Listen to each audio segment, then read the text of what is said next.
at finding Goshen. Finding Goshen, let me, so that I will look the parts. Finding Goshen is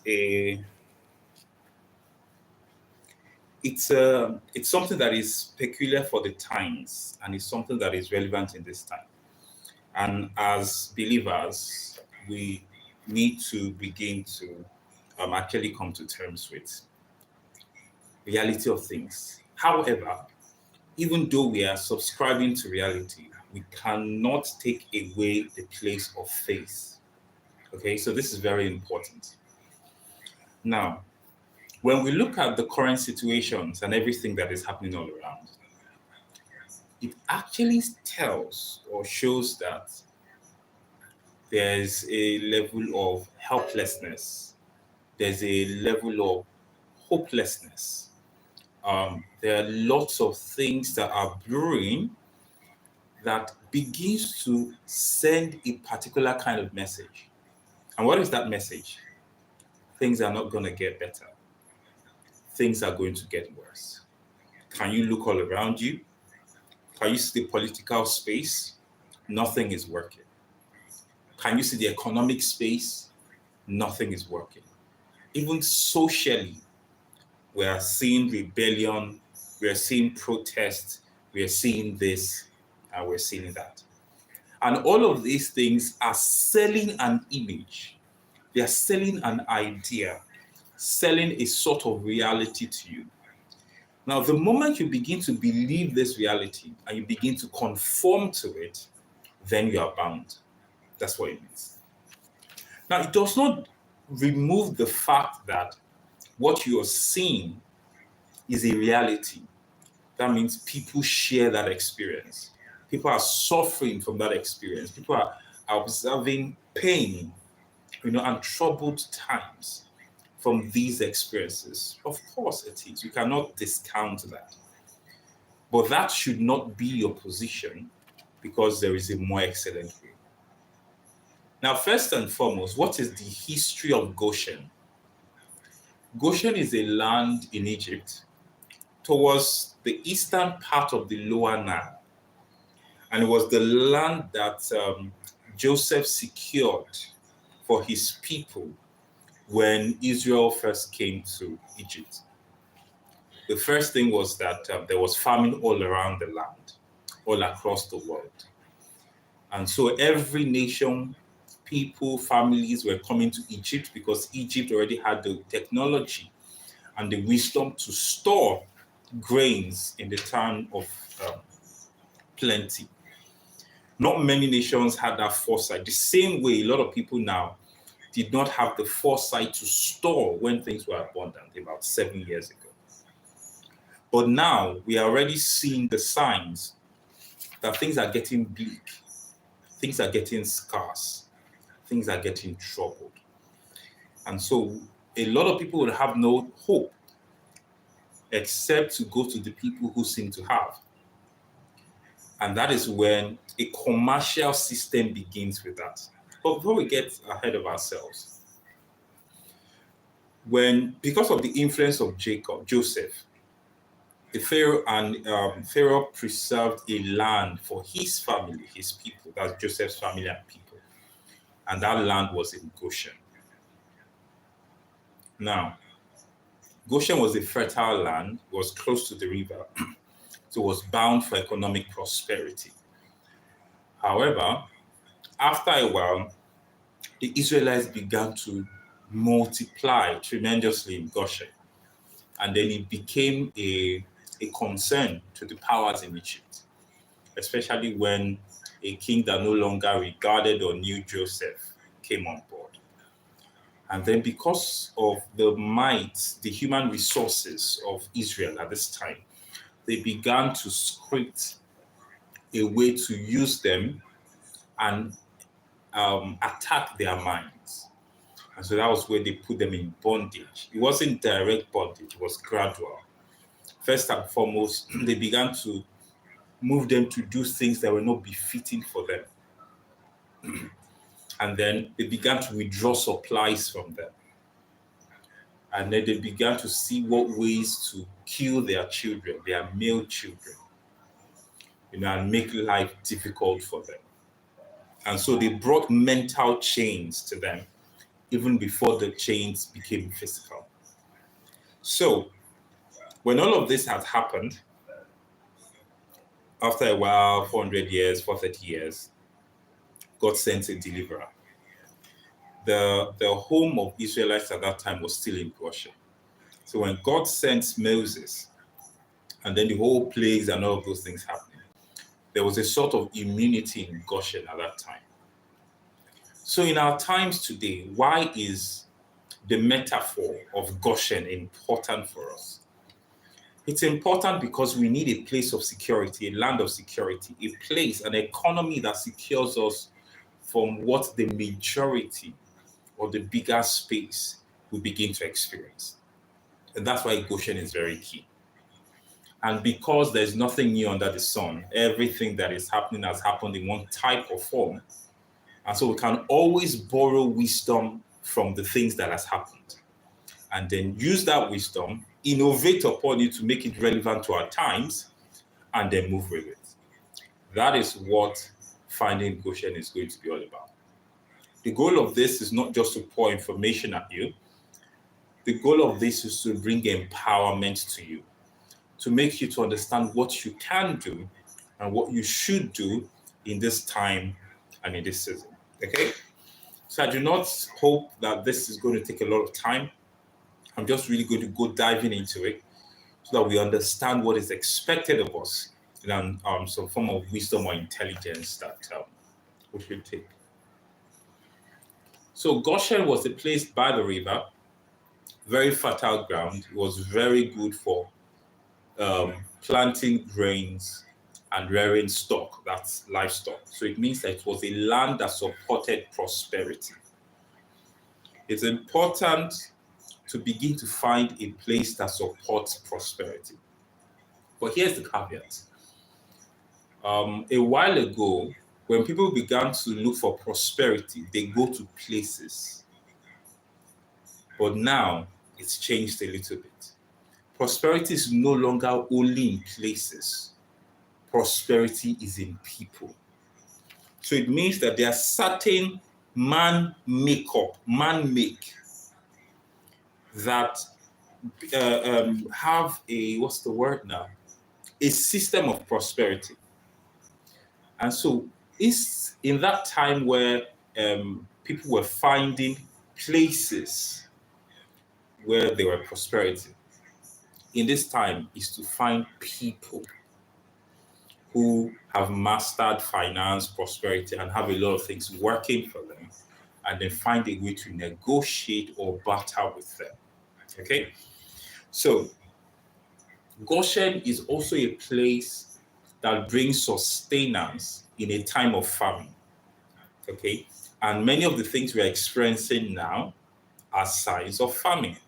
Scarcity, unrest, no food, no power, heat, living condition is nothing to write home about, and all of that.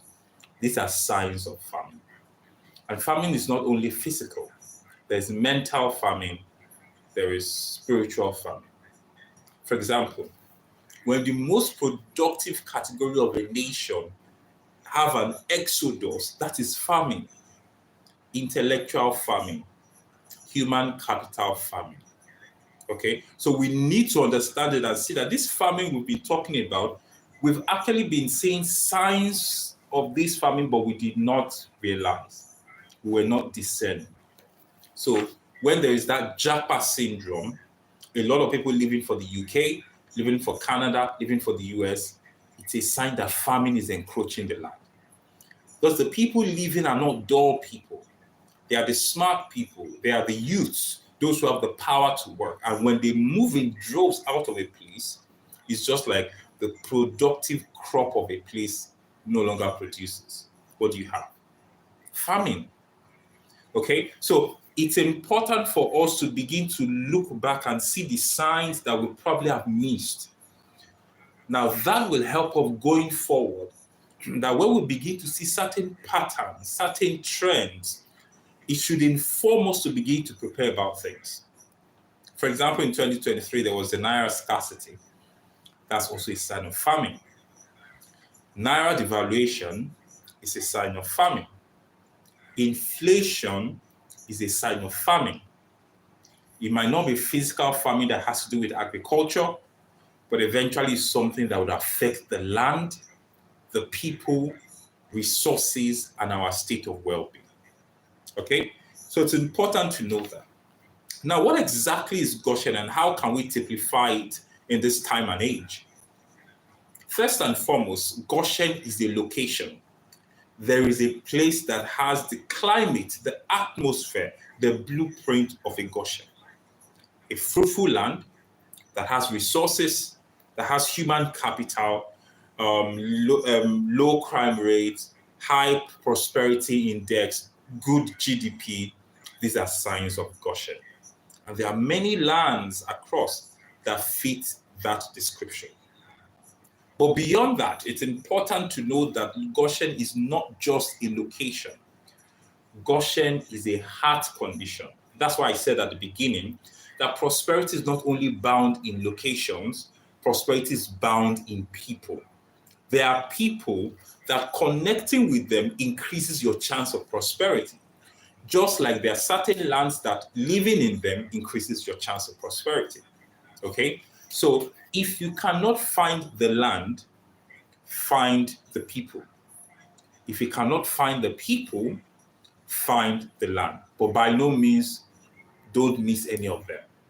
It's a lot better for you when you find the land that the people is in, the right kind of people, then it increases, your chances of making things work. Goshen is also a mentality. And this is one of the places where I've been talking about scarcity mentality and abundance mentality. There are lots of people who are praying people, spiritual people, hardworking people, but their mentality is scarcity.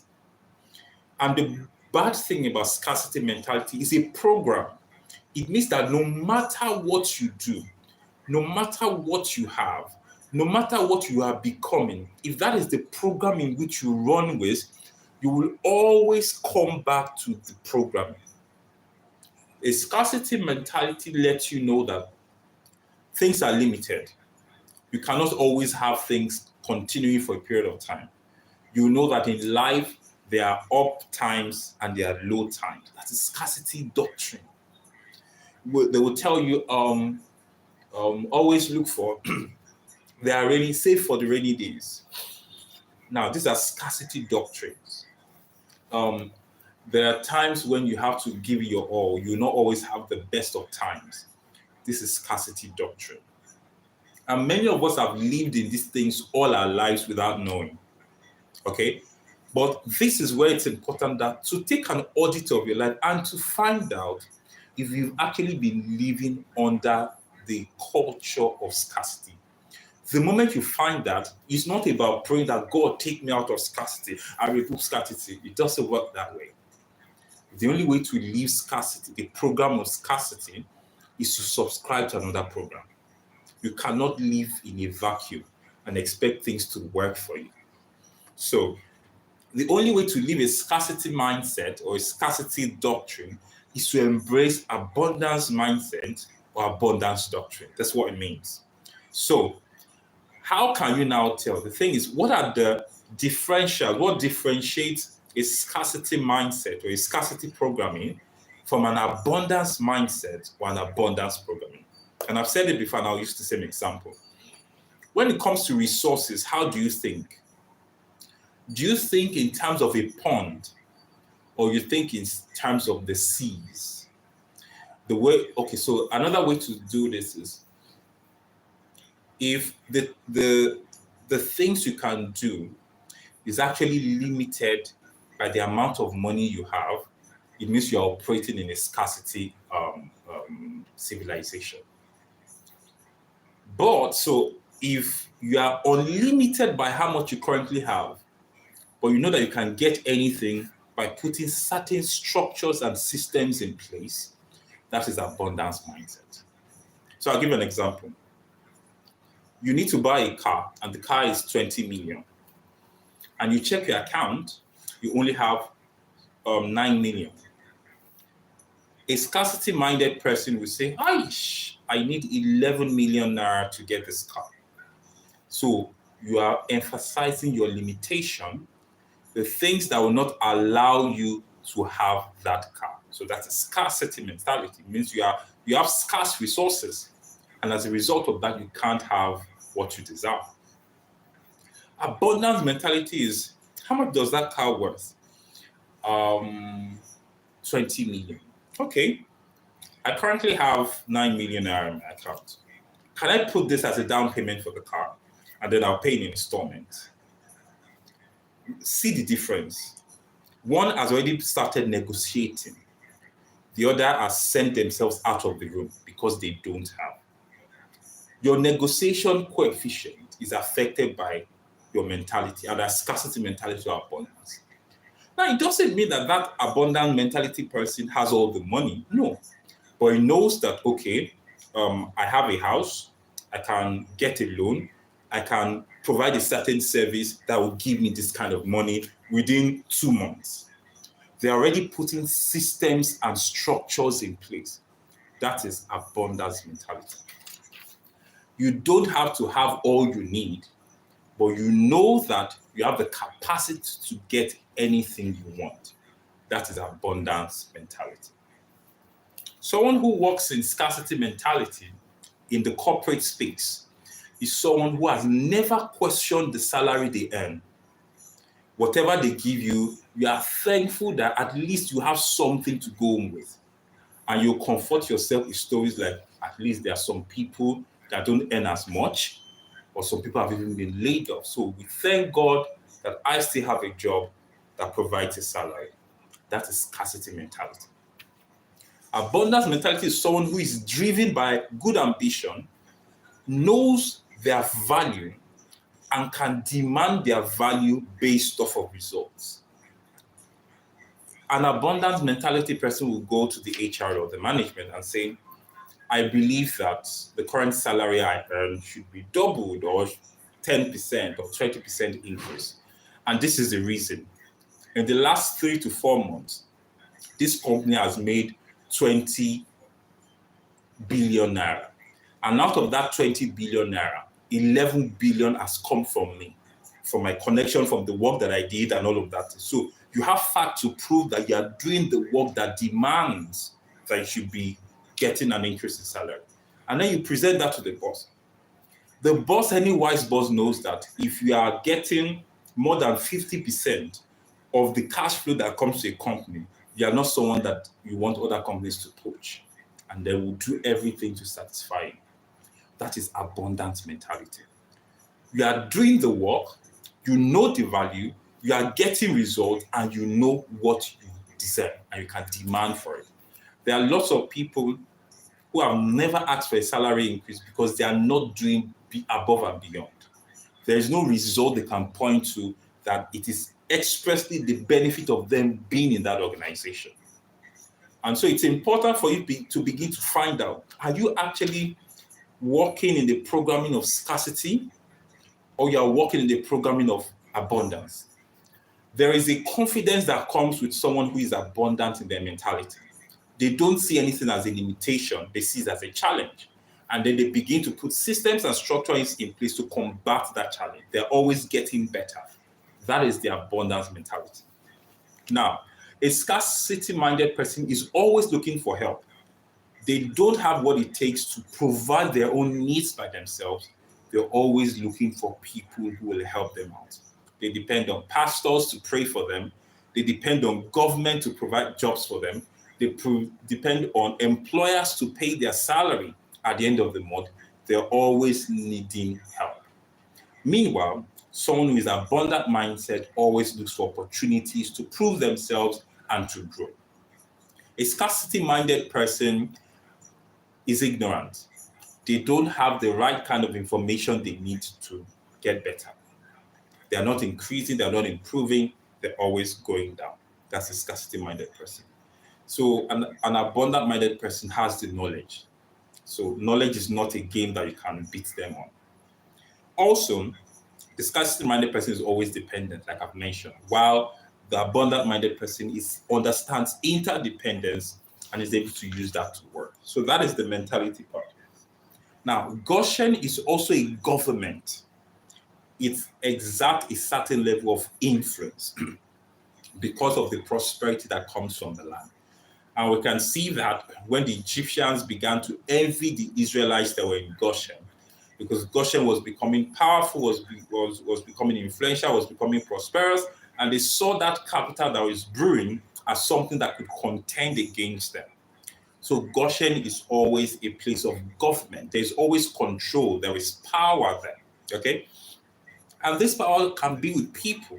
You need to understand that you are a governing authority. You just have to begin to think like it, act like it, and get the kind of results that comes from such a grace.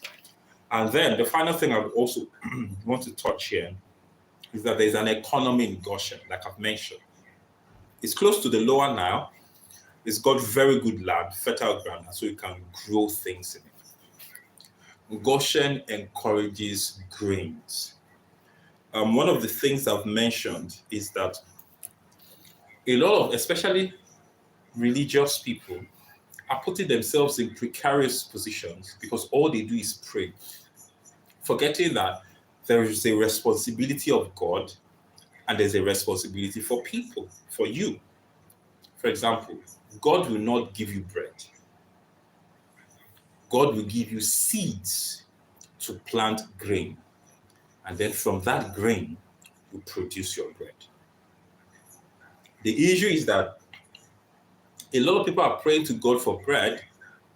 God is giving them seeds, and they're like, come on, what is this? I asked for bread. What is seed? Not realizing that in the system of God, when God gives you seed, he expects you to work on that seed, cause it to be fruitful, multiply, replenish, and then from that produce the things you want. That is also maximizing opportunity. So in a time of famine, when it seems like resources are getting depleted, one of the things you need to focus on is not money, but actually grains. Because when this famine actually hits a bit more severely, people will bring their money to buy grains because money would fail. So in Nigerian system, your focus should not be on money. You can see all that is happening to the Naira, even the dollar. Begin to seek grains. What are examples of grains? Skill, relationship, knowledge, intelligence, wisdom, products, businesses, services. These are grains because these are the things that you can always exchange for money, one, and one that you can call the shots. Call the shot means that you determine how much it is worth.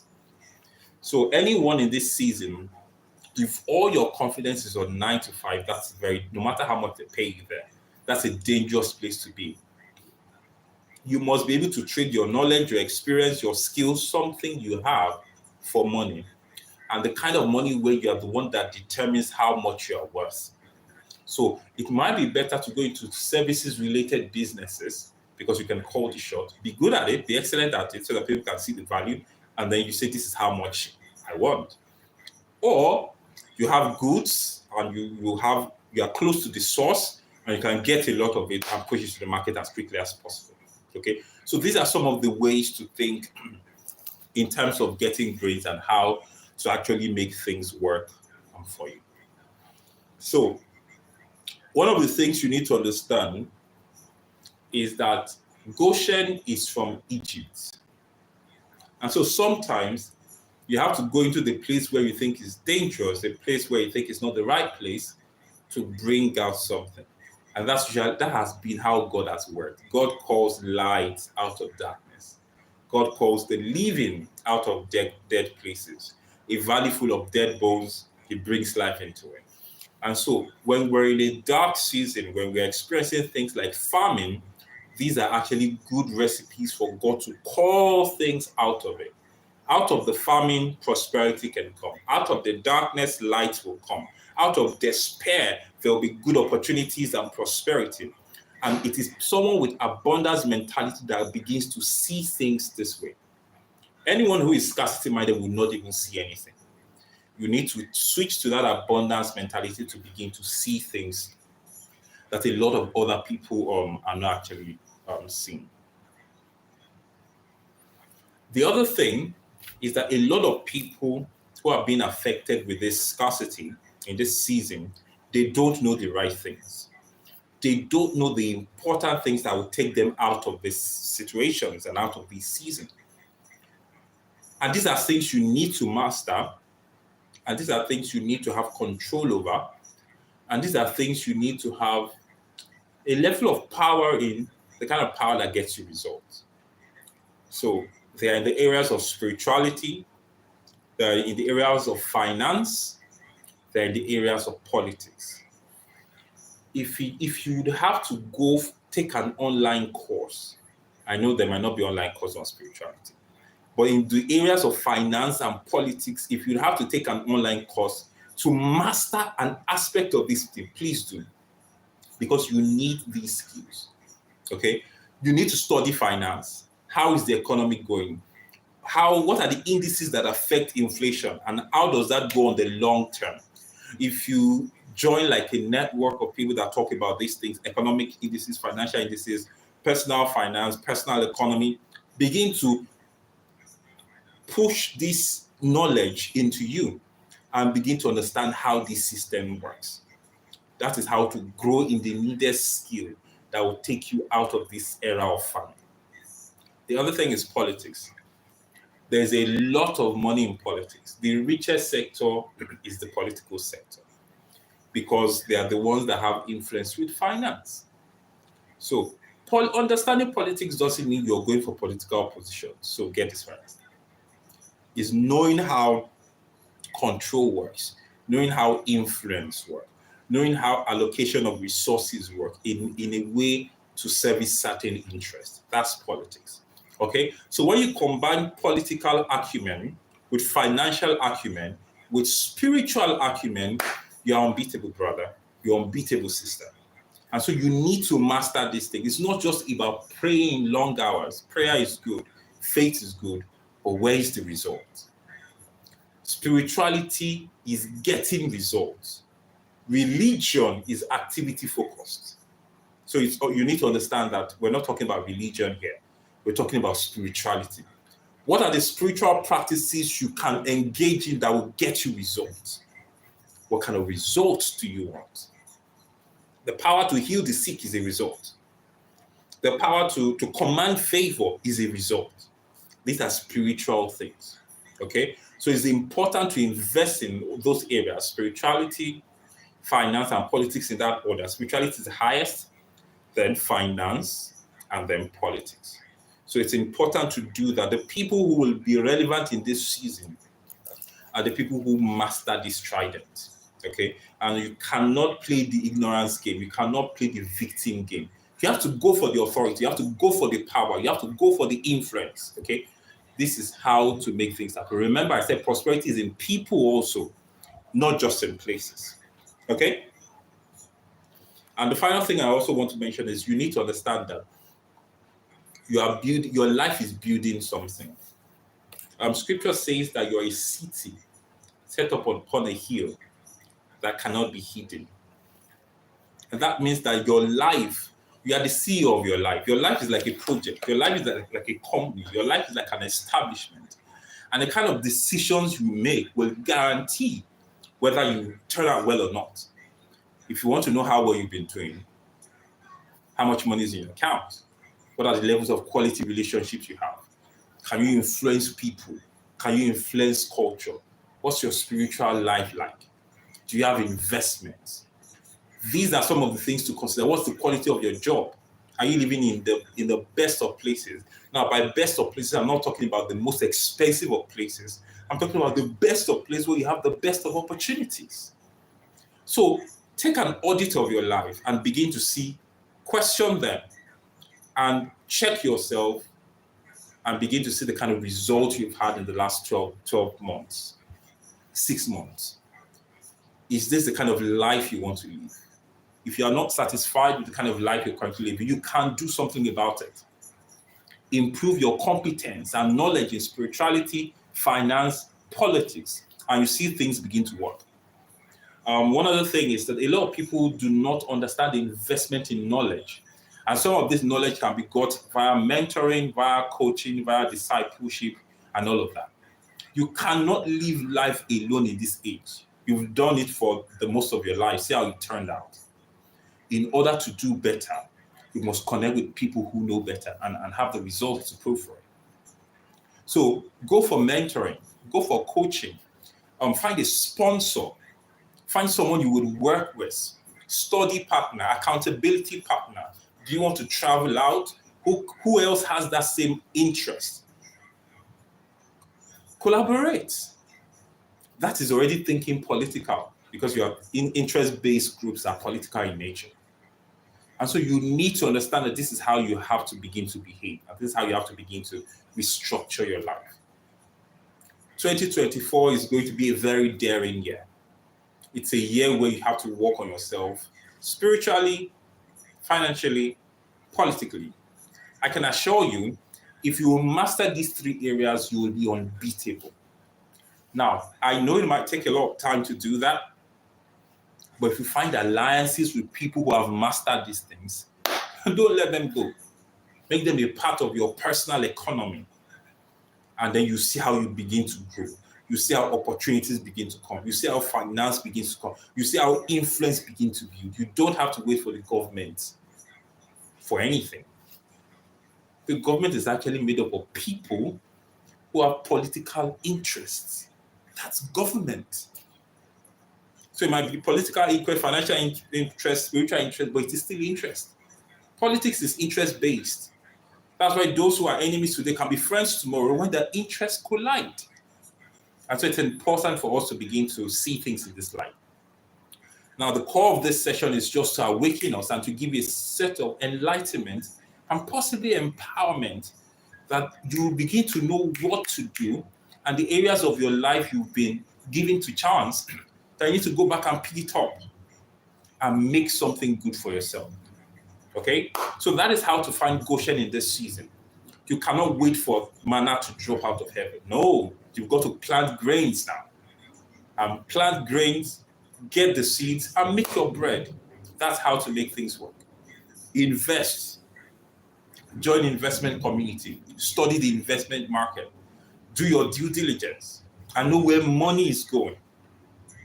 For example, now, everywhere prices are increasing, it is the poor that suffers for it because the poor are not stakeholders.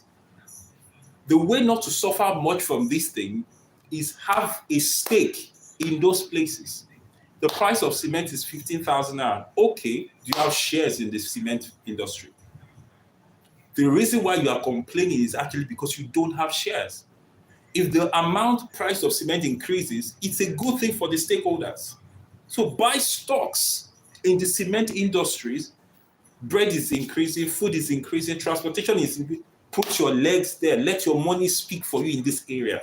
And it doesn't have to be 1 million naira that you used to buy stocks. As little as 10,000 naira this month, 5,000 naira next month, 15,000 naira next month. Know that you are building your future.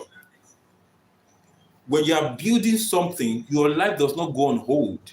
Life still continues, but you just have to make that extra sacrifice to know that what you are building is not for the now, it's for the future. And so the investment you're making now is not for the now, it's for the future. Artificial intelligence is shaking the world. Do you have a stake in artificial intelligence? Do you have investment in open AI?